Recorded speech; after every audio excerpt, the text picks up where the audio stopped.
Bonjour, salut, j'espère que vous allez bien, moi ça va. Comme nous l'avons toujours dit, Kwetu News TV, toujours à votre service. Et aujourd'hui, nous vous amenons dans un cadre spécial.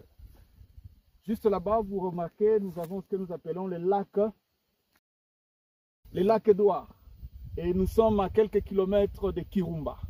Admirez comment c'est bon, admirez comment Dieu est grand. Alors, pour vous, j'ai une surprise. J'ai une personnalité que j'aime énormément et que j'ai invité spécialement ici. On a créé un plateau. Je ne sais même plus comment le présenter.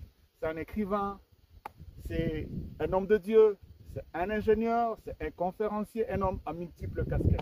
Monsieur Issé Kaloulou, bonjour. Je ne sais pas si je dois vous appeler ingénieur ou bien... Appelez-moi comme vous voulez parce que nous sommes bivocationnels, nous sommes dans beaucoup de choses à la fois. Nous sommes juste au service de Dieu. Dieu nous a pris.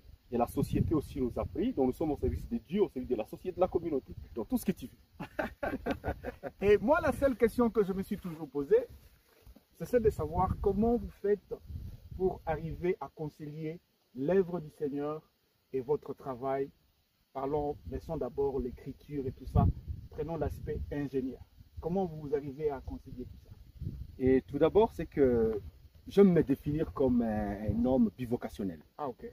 Je prends plutôt mon métier d'ingénieur agronome comme une vocation aussi.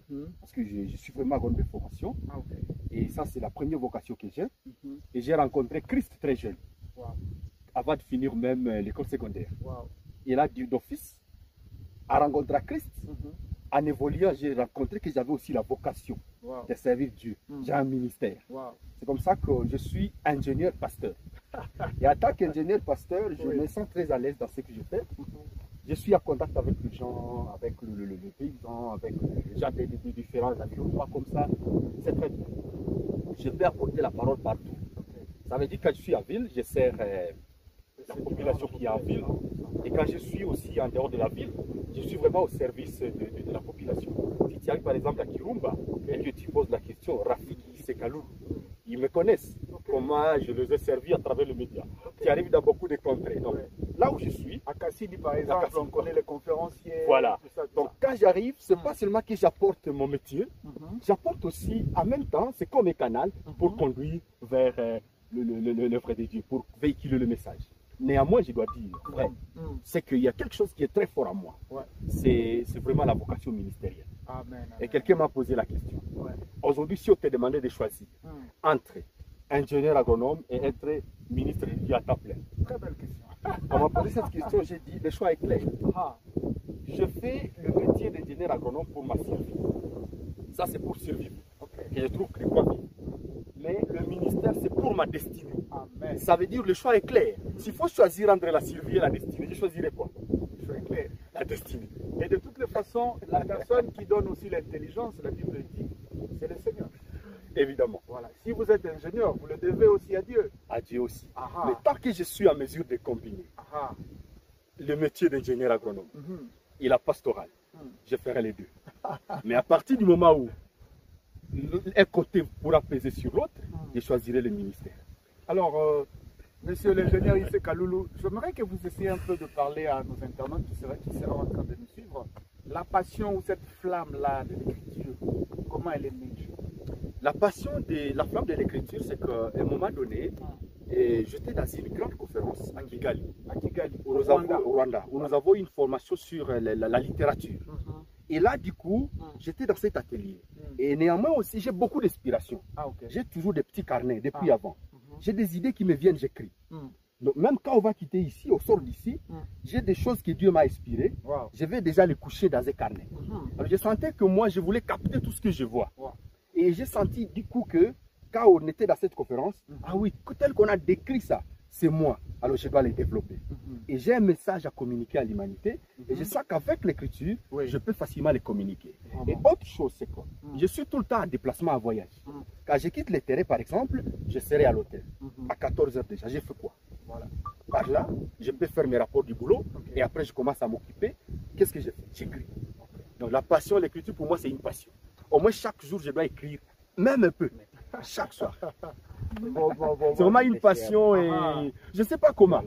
Je me sens en train d'écrire. Là, j'ai une vingtaine de livres à chantier. Oh là là. Il y a déjà 5 qui sont à publication. Et vous pouvez énumérer. Et j'ai déjà publié jusque-là. J'ai déjà publié. C'est que j'ai déjà publié 3 ouvrages. Le premier livre s'intitule Tu es aussi capable.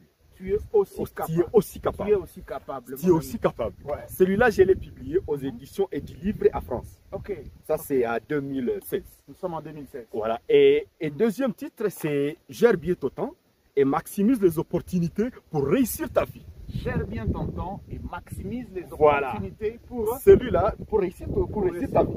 Voilà. Et celui-là, je l'ai publié à Nairobi, aux éditions There is Hope for You. Ok.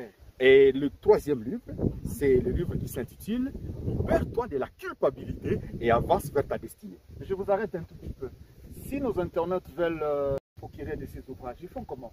S'ils veulent s'en procurer, tout d'abord, ils vont trouver ça il y a certains endroits, certaines librairies où c'est exposé. Okay. Mais néanmoins, il faudra qu'ils entrent en contact avec notre service, de notre service clientèle, le service qui fait l'exposition. Ok, nous allons vous donner l'adresse, les coordonnées. On va donner l'adresse.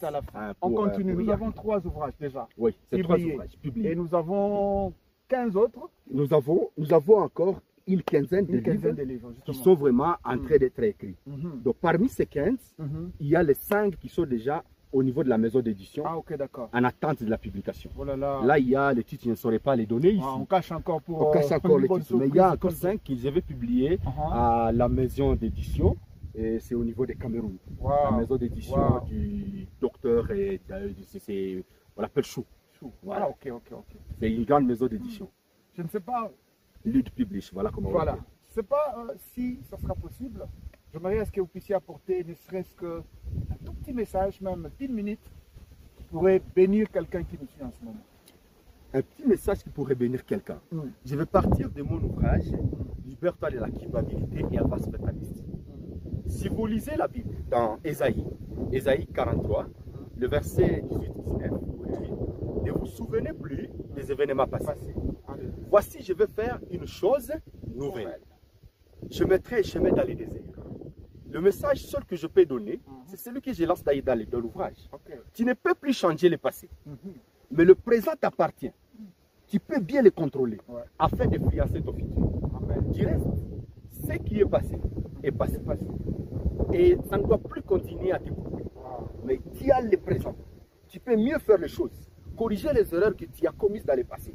Tu corriges certaines choses afin de regarder ton futur. Ainsi, ton futur te permettra d'oublier même le devoir que tu as connu dans le passé. Le problème dans la vie aujourd'hui, c'est que le diable veut maintenir quelqu'un, il te montre ton passé. Et en te montrant ton passé, il te dit comme si tu n'as plus de futur.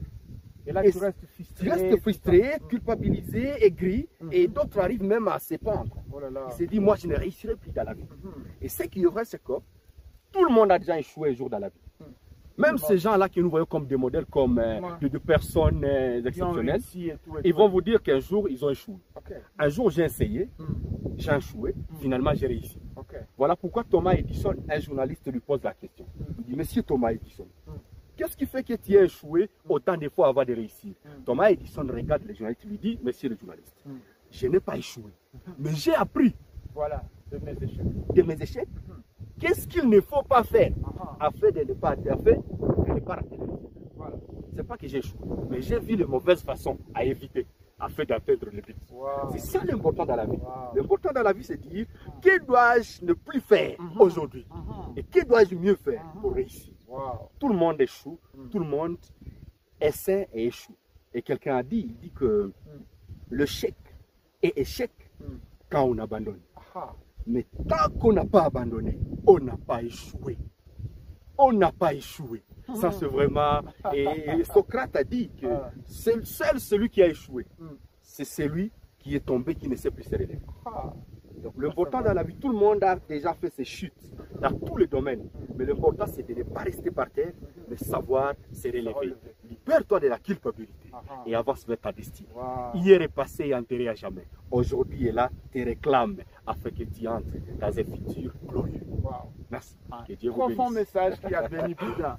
Et si vous avez aimé cette émission, dites merci à Arlette, vous qui êtes derrière la caméra. Et aussi, ne pas manquer d'oublier un grand monsieur que je respecte énormément, que j'appelle le grand Tchofa, monsieur Justin. Allez, que le Seigneur vous bénisse.